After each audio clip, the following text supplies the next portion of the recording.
Live from wherever you happen to be, it's the SNL Hall of Fame podcast. And now, here's your host, curator of the Hall, Jamie Dew. Hey there. It is great to be back as the music fades into nothingness. Oh, yeah. Yeah, so I'm back with you, and it's a great feeling to be here on episode 3 of the SNL Hall of Fame podcast.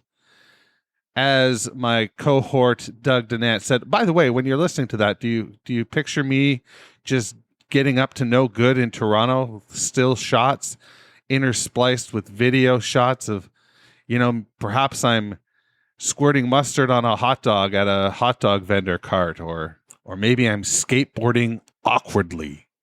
Who knows what I get up to during those opening credits. You'll just have to use your imagination and go from there. This is a great episode coming up for you. I'm visiting with Jon Schneider, who is the head honcho over at the SNL Network. If you're not subscribed to that podcast, march on over and do that. Become a patron as well if you're so inclined. Lots of great SNL coverage there, and lots of great SNL coverage elsewhere. We're going to talk to some players in the SNL podcast game as we move forward in this endeavor.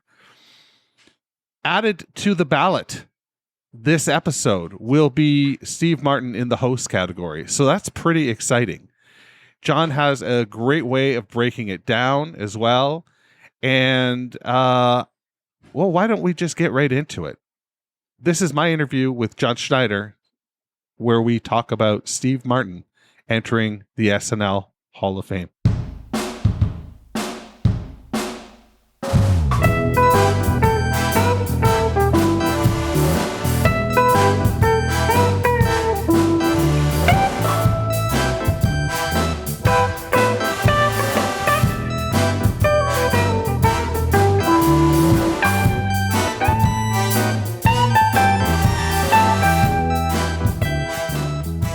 Jamie. So, if we're going to talk about any Hall of Fame, whether it's, Canton for the NFL or Cooperstown for the MLB, you start to think, can I tell the story of Major League Baseball without this person, or the story of the National Football League without this person?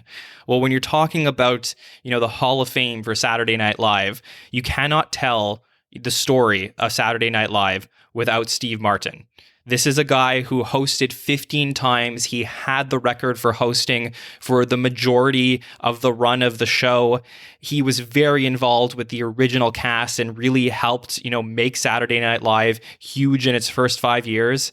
And throughout the entire history of the show, you have hosting gigs and cameos, and just Steve Martin is in the consciousness of Saturday Night Live throughout its entire history. So we really can't tell the story of SNL without him. Yeah, great point. And I mean, he had such a phenomenal run off the top as well. I mean, he was, before 5-timers were even a thing, he was a 5-timer 2.5 years into his run. I mean, this was a guy that was hosting 2, sometimes 3 times a year in those 70s years. So really pretty spectacular. Absolutely. I mean, it was, for the first 5 years, there were people who hosted a couple times a season. You don't see that so much now in present years, but basically, the first season, it was experimental. There was, nothing like Saturday Night Live in the way that it was just, so big in pop culture, and these cast members, the original Not Ready for Primetime players, they blew up. And at the beginning of season 2, a lot of people think, Steve Martin was in season 1, but he wasn't. He was brought in right at the beginning of season 2, this big name, October 23rd, 1976. He comes in and he instantly falls in love with this original cast and ends up hosting twice in season 2, 3 times in season 3, and then twice in season 5. He has 8 hosting appearances in the first 5 years. It was really crazy. And he missed season 1. Yeah, exactly. So basically, he's has 8 hosting appearances in 4 years, which is something that's unheard of. You do have those long runs where you have John Goodman and Alec Baldwin in the 90s and stuff like that. Timberlake in the mid 2000s, but there's really nothing like. There's really nothing like Steve Martin and his connection with this cast. It was almost like he was a cast member for the first 5 years. It really was. In particular, I always got the sense that he and Bill Murray really, really clicked. Now, of course, there was the great stuff with Dan Aykroyd as well, and with all the cast members. But there was just, a couple opening monologues I remember specifically with Bill Murray. What is your familiarity with some of the monologues and some of the more memorable sketches in the 70s? Well, I think, when at the time when Lorne was bringing in different hosts to come in, similar to now, they'll meet with the cast on a Monday and they'll write the show, in their voice almost. A Steve Martin episode is a Steve Martin episode. And, Steve Martin is not only an actor, he's also a musician. And you see him, every episode he's in the 70s, he's coming in with his banjo, he's playing some music. And, that's something that's fairly unique compared to, other episodes, unless obviously a Paul Simon is hosting or something like that. But, Steve Martin, you're going to get some music. And then you also get, this guy who, we talk about, recurring characters in the 30s and the 20s of SNL, but really in the 70s, there was a bunch of recurring sketches like the Coneheads, the Festrunk brothers, George and Yartuk, the wild and crazy guys, Right. Theodoric of York. You talked about Bill Murray. There was the Nerds. And you can go back to some of those sketches and Steve Martin is in a bunch of those sketches. So it's almost like he was a cast member for some of the most memorable moments of the first 5 years. Yeah, I remember really vividly the 15th anniversary. I wore that out on VHS. It was an NBC special, and there were so many in the montage, so many Steve Martin moments. That growing up, quite honestly, prior to seeing this 15-year anniversary, I often thought he was in the cast. I really did. For sure. I think a lot of people did. I mean, I think that you can make an argument, and this was the, a lot of people now, they think of the main hosting rivalry because of, certain sketches that happened in the 2000s, which I'm sure we're going to get to. The main rivalry is Alec Baldwin versus, Steve Martin. But the original rivalry, in terms of hosting for SNL, and it's all friendly, it's nothing sinister, but the original rivalry was Buck Henry versus right. Steve Martin, who, Buck Henry hosts 10 times in the first 5 years. And you mentioned that 15th anniversary show, and really that's the last time Buck Henry appears on SNL, that you have this sketch between, Buck Henry and Steve Martin on the 15th anniversary show. Yeah. Oh boy. The rivalry stuff is really great, and we'll get there for sure. But before we go, too much deeper into the hosting exhibits that he's put forth over the years, I have a question for you, and it is, what do you look for in, I guess we'll use the term Hall of Fame hosts? What are the qualifiers for you that make somebody that excels somebody to the next level of that hosting, sort of thing?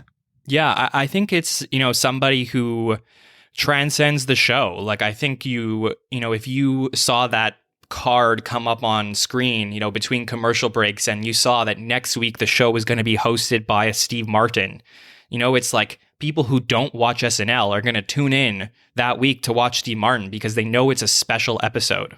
And I think, there's just quality of work. We talk about baseball or NFL or any Hall of Fame. You look at like the longevity and the quality of work over time. He's been around for generations and different casts on the show, consistently putting in great work.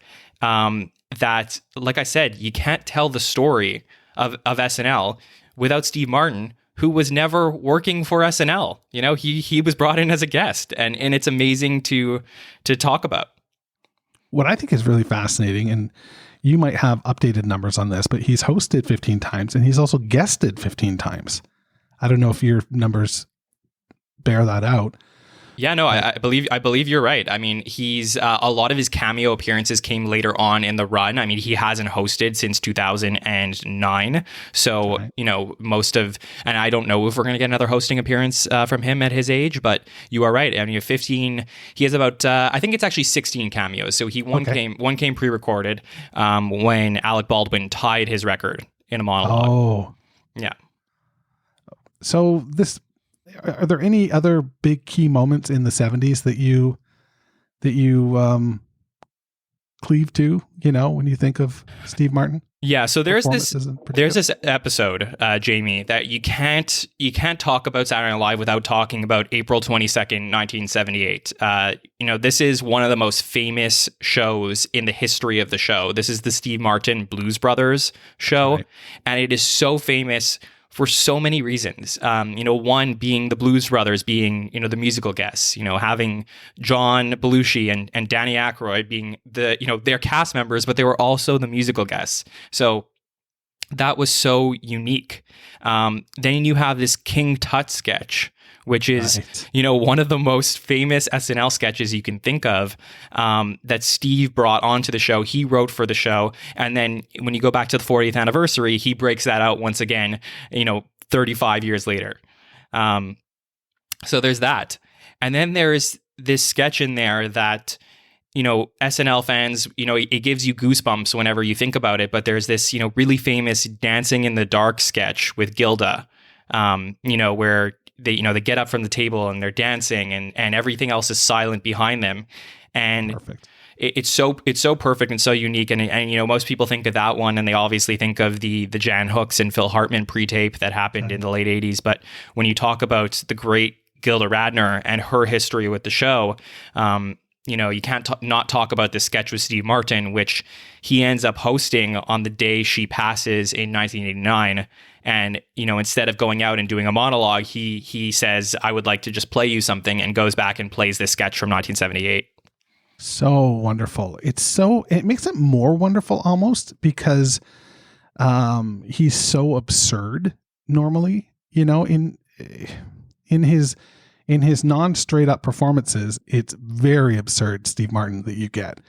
Now, of course, he was known for his absurdity, but to see him do something so tender and warm, and there's some funny moments in it as well. You don't, just watch it. That sketch is perfect, and she's the perfect person to do it with him.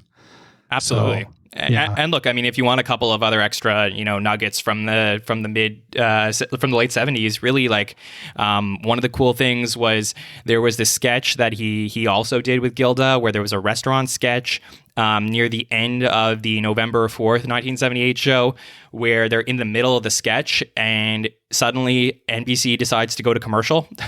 And that is so unique. You never see it. Yeah, you really never see that often now, where a sketch gets cut halfway through, but they were running short on time and the sketch gets cut and it's halfway through. They just stop talking and it goes to the good nights after the commercial, and Steve basically says, like, I'm sorry we didn't have time to finish the sketch, but next time I host, we'll finish it. And they never did. That's so great. Yeah, for sure. And really, it's like I said, if the show had stopped after the first 5 years, we talked about Buck Henry, absolutely. Lily Tomlin, there's a few different hosts from the first 5 years that are really notable. Candice Bergen, for sure. Yeah. But you can't, you can't talk about the first 5 years without Steve Martin. And then it continues. And tell me what you want to get into, past those first 5 years. Well, I think he shows up again December 6th, 86. And I feel like that's the episode that he's on with the Three Amigos. So it's not straight up him. He's sharing his time with Chevy Chase and Martin Short.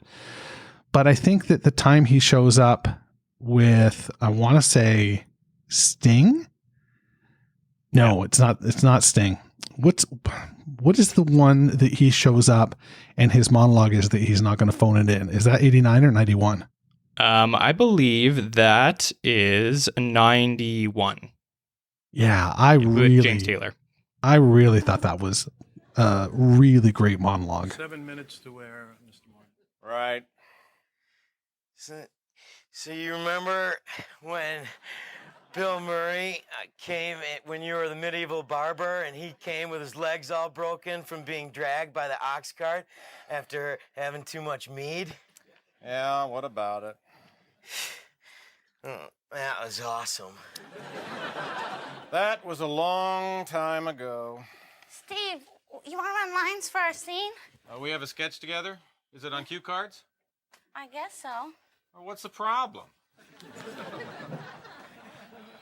Mr. Martin, before I go, I was wondering, I found this in wardrobe, and I was wondering if you could sign it. It's my old King Tut costume. I remember this. This is back when the show meant something. Back when I used to care. Mr. Martin? Steve? Something's up there. Something's in the air. Don't know how, don't know why. Got a feeling tonight's the night. I'm actually gonna try. Not gonna phone it in tonight. Not gonna go through the motions tonight. This time I'm really gonna do the best I can. Mr. Cue Card Man, put those down over there. For some reason tonight I care. You care? That's right. That's why I'm not gonna phone it in tonight. Not gonna read my screenplay during the songs tonight. I could walk through my parts and still be hilarious. I've done it so often before. But look at these faces, look at this fat guy. He wants more, he wants more. Hey, I'm not that fat. Please. So many times I faked it just because I could. I'm that good. That good. But 20% won't do tonight. Mr. Martin, I'll do it for you tonight. Gonna do something different tonight. Something says not to just do Pat tonight. I don't have any lines. I'm not in the show. But something tells me that if I were, I'd be raring to go. Not gonna get liquored up tonight. Not gonna have a drink tonight. I'm not gonna drink till update is through. That's a promise to you, the viewer. Yes, after the show, I'll drink till I spew. But for now, I'm clear-headed for you. I hide behind these wigs and this makeup, but tonight I'm gonna let myself shine through. Yes, they're gonna see the real Phil Hartman tonight. I wouldn't do that, Phil. Okay. Follow me, everyone. Let's go make an effort. Not gonna have dead air tonight. Gonna seem as if we care tonight. But Steve, why do you care? Aren't you rich? I'm worth 17 million. I could buy and sell you and you and you 1,000 times over. But tonight there's a show to do. 5 minutes till a monologue, Mr. Martin. Thanks, Joe. I can't ever get fired. I've got a union job. But somehow tonight, it doesn't matter that I'm in with the mob. Move our big lard asses tonight. We're gonna move our fat teacher asses tonight. This way. Steve, what's going on? Oh, we're gonna do our best tonight, Lorne. What? The show's on automatic pilot. I don't even come in until Saturday. Lauren, don't you see? That's not the way it was in the 70s. Back in the 70s, people cared. They believed in something. Now it's the 80s and everything's yuppie, yuppie, yuppie. Spend, spend, spend. Steve, it's the 90s. Whatever. The point is, I've always wanted to see how good I could be. I just want to know. Then go, Steve, go and do a great show.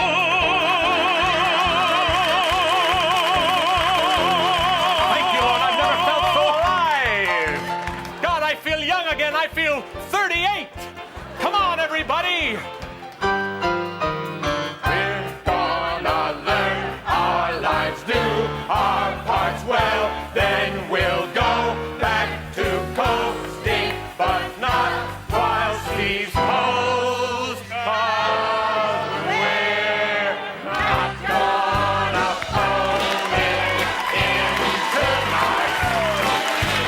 Not gonna sleep one through tonight. I made it happen. Steve made it happen. Now it's inside. Now it's inside. Live from New York. Line. It's Saturday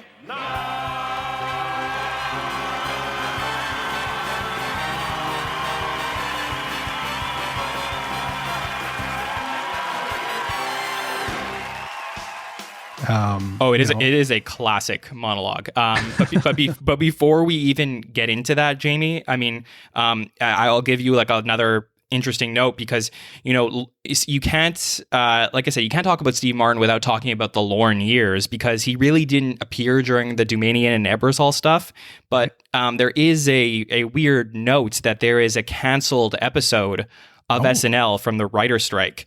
May 2nd, 1981, which is when Ebersol takes over from Dumanian, wants to bring the show back to what it was supposed to be because, the beginning of season 6 is not great. And, he wants to bring in some of the all-time hosts. There was going to be a Buck Henry episode, our 11th, hosted episode that never happened. And there was going to be Steve Martin's 9th episode, May 2nd, 1981. Unfortunately, we have a writer's strike. And as you know, the show has a history of, great episodes that were canceled because of writer strikes. Oh boy. No, I didn't know that. That's really a great one. Yeah. That's a great pull. Yeah. And, we see him briefly in 1982 cameoing in a Good Nights with Eddie Murphy and, but that's it. And then, like you said, December 6th, 1986, season 12, which is the start of the next great cast. You think that's of right. your Dana Carvey, Phil Hartman cast. That's the next golden cast that we have probably, for a few years and then probably for another 20 years. And, just him, reappearing on the show really made you feel like SNL was back. It did. It truly did. And I can remember that's around the time I started watching was 86. And I watched a little bit in 85, but 86 was when I caught on.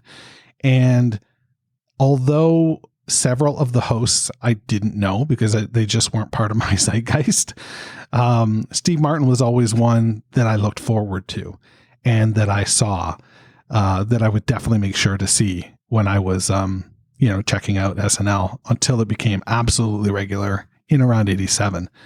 So he shows up again in 87 and then 89 with Tom Petty and the Heartbreakers.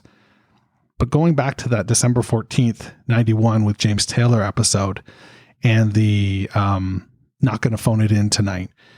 It's so fun because at this point he went from being this host that just had this track record of showing up and killing and destroying on the show and showing up, 8 times in 4 years to then, 3 appearances and then really making fun of himself in this 4th appearance of the new Lorne era.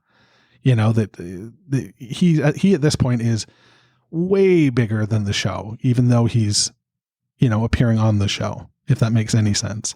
Yeah, I mean, I think you can't talk about, his late 80s and early 90s appearances without talking about a different episode Jamie, which isn't hosted by Steve Martin, but it's actually hosted by Tom Hanks.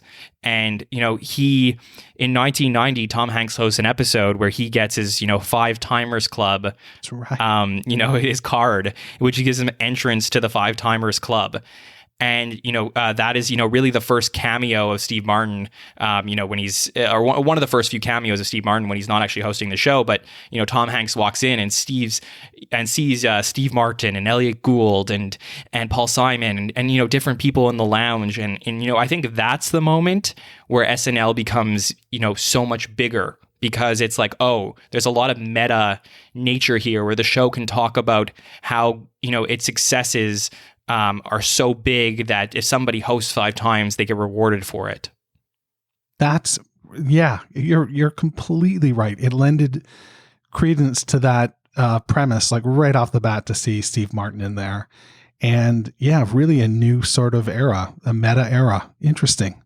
Yeah. I hadn't considered it that way, for sure. Yeah, and then we mentioned like the Steve Martin Buck Henry rivalry at the beginning, but then the 90s, as Steve Martin is such a huge star and maybe isn't around the show as much as he was at the beginning because of his love of that original cast, and then you start having other guys creeping a little bit closer to his record. You have the John Goodmans and the Alec Baldwins, and I would say that when you think about Steve Martin's, last, 25 years with SNL, it's really defined by his relationship with Alec Baldwin, who ends up overtaking his record as, the show continues. Are there any moments in that rivalry that stand out to you that you want to speak to? I mean, for me, there is a big break in his hosting appearances where he ends up coming back in 2006. Yes. And it is there's a cold open there where it's so great. And, this is my favorite era of the show, personally. Okay. But if I'm trying to be objective about, Steve Martin, I watched this cold open and he's out for dinner with Kelly Ripa. And they're on a date and he takes some sort of, like Viagra. And the joke is that Kelly says on the date, hey, do you know that Alec Baldwin is about to steal your hosting record that night? And he gets up, leaves her alone, and runs to 8H and ends up like throwing Alec Baldwin off of 30 Rock. Yes, he rolled up in a mat or a rug. Exactly. And it's so funny, and it just starts this competition that the two of them end up having where Alec Baldwin ends up winning out, probably due to age, he ends up hosting more times, and then obviously has, a lot of connections with the show just beyond, like his political impressions, all that stuff like that. But, you start to see it. And then there's a Platinum Lounge sketch in late 2006 where, Alec, goes in because he's hosted X number of times, and they go in and they're trying to kill each other by pouring poison in each other's glasses. Yes. He's got the poison in his ring at first, and then they switch the glasses. That's so tremendous. And it's so great. And that's the kind of stuff that you love to see because, when you're, the number one thing, when you think about sports, and a lot of times you're talking about Hall of Fame, you think about sports, you think about like your insiders, like your Ken Rosenthals, your Adam Schefters from different sports, and what kind of news they're going to break. And, they'll often say like so-and-so is signing with a team or so-and-so is retiring, whatever it is, news about sports. But when you get news about Saturday Night Live, it's always like, who's going to host? Who's going to be the musical guest? And how is that going to affect, the rankings? And I come to you from, my podcast, SNL Stats, which is a little bit more analytics and statistics. And for me, it's always fascinating. If I found out later in this year that Steve Martin is going to host the show again, that is so monumental in terms of his impact on the overall rankings. So those things are so fascinating to look at when he comes back and hosts in 2006 and 2009, is competing with Baldwin. It's so great for the show. Yeah, I agree. I think he's a really amazing pick. And I have to say my personal favorite episode is that one on February 4th, 2006. Prince was the musical guest. And almost every sketch to me landed that episode. There's so many great memories. Is there, if you had to encapsulate things into one brief sentence as to why he belongs in the SNL Hall of Fame, what would you sum it up as? Well, look, I would say that, the show's biggest celebration was the 40th anniversary of Saturday Night Live in 2015. And, after JT and Jimmy Fallon did the cold open, there's, it's time for, this crazy long list of people who they're going to introduce for the night as cast members. And then you get into the traditional monologue. And who is out there, in front of a bunch of different styles of hosts? You have like your Peyton Mannings and your different musical guests that have hosted, and different Miley Cyrus is up there. There's all these different types of comedians, but Steve Martin is front and center in front of the hosts on the 40th anniversary. Introducing, basically he's the host of all hosts, and there's just no way that you can have a Hall of Fame without having Steve Martin in it.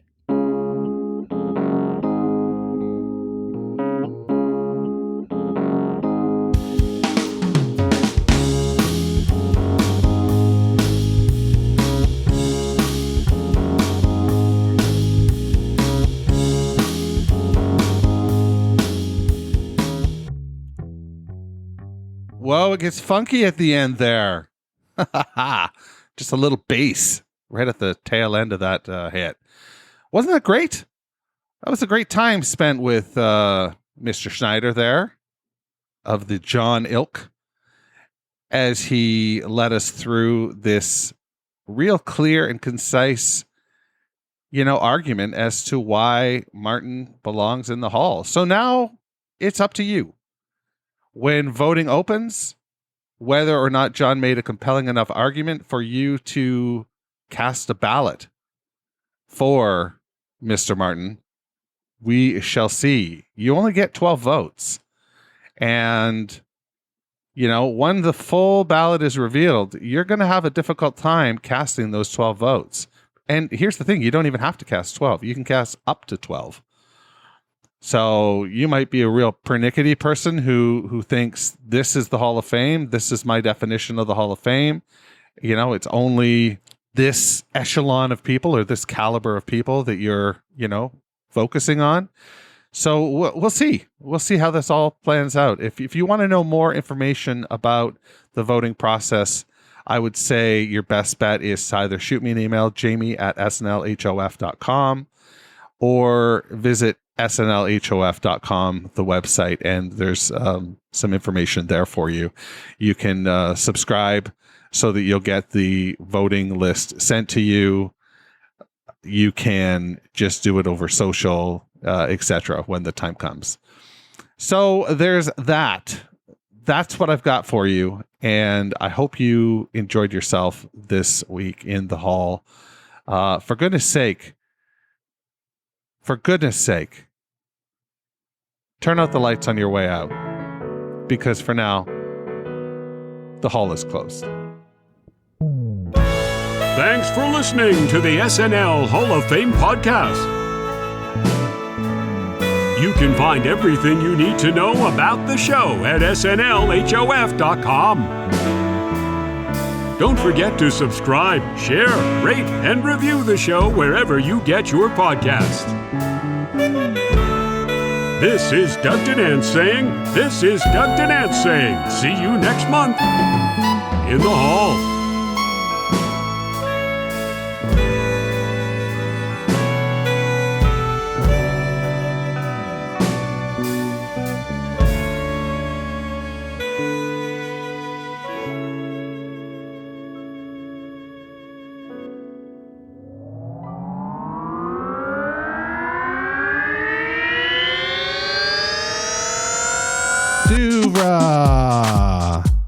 Podcasts and such.